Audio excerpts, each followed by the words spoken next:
Last time, we cleared MOC 12 with 36 stars, but I was still unable to get Pure Fiction to 12 stars. Well, guess what? I actually did, and forgot to record it.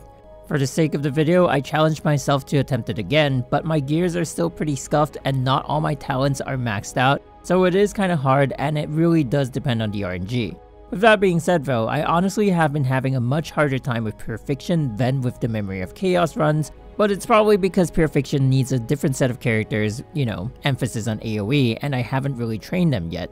I will say though, I'm starting to feel that the 150-50 I lost to Himiko is looking a lot luckier than I had initially thought. Basically, with the ultimate glass cannon on one team, all the other team needs to do is to get the bare minimum of 20,000 points, and the glass cannon team will wipe the floor clean with the and all I need for that team are characters that can debuff on every turn and with their ultimates.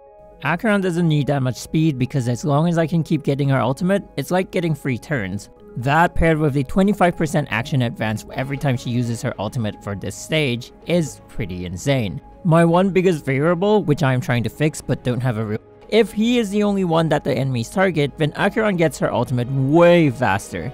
In the event where that doesn't happen, I sometimes fall short and can't clear the waves in time after we technically defeat her, which, not gonna lie, really got me sweating. But I thought the requirement was to break her toughness again, but she ended up just dying halfway through, so I guess I should read what happens next time, but in any case, we got through this one.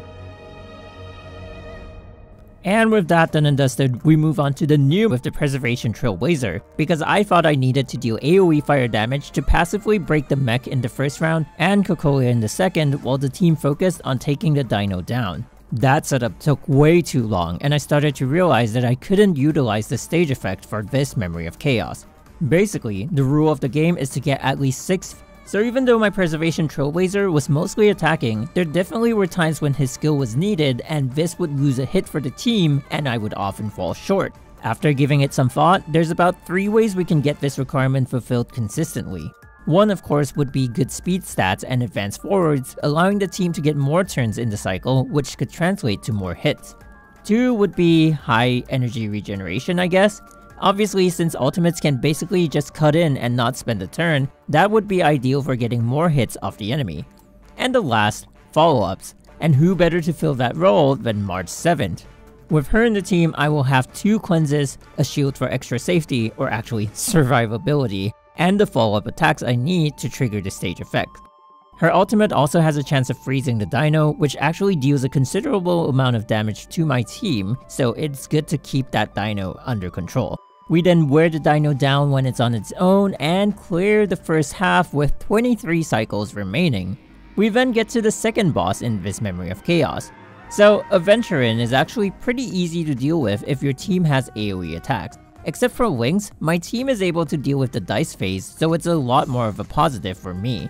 Also, despite being on the path of preservation, Aventurin is actually squishier than Sam that was in the previous Memory of Chaos. The one thing that could be annoying though is that the dice phase could get in the way of the stage effect and can tank it if the effect isn't triggered before his turn. That aside, it was pretty much a 3 cycle clear for me, just like Sam. I guess 3 cycles is pretty much the minimum I need right now, but I'm trying to work on my crit damage for Acheron. If I could get the extra 100% I'm missing from the relics, then I'm pretty sure I can clear in 1 less cycle, and that will take the pressure off the other team. So there we have it, we've maxed out on all the endgame content for now, and obviously I know my FGP experience is not going to be the same as everyone else's, but I'm still facing the 2 different kinds of people. On one side, we have the people who just want to see if going all in on one character actually works for endgame, and on the other, we have the people who keep telling me that I need specific characters like Bronya, Sparkle, or Ruanmei, because they think without these characters, they kind of save up for 339 standard tickets, so I'm looking for a 2D possibility of getting Welt and Bronya, not really for meta, but just because I want those characters. So yeah, I'm really looking forward to that, and that's all I have for you guys this time. Glad my decision to all in on just one character is still serving me well, and I wish you guys all the best on your MOC runs. Until next time, my name is MG, thank you for watching, and I will see you guys soon. Bye bye.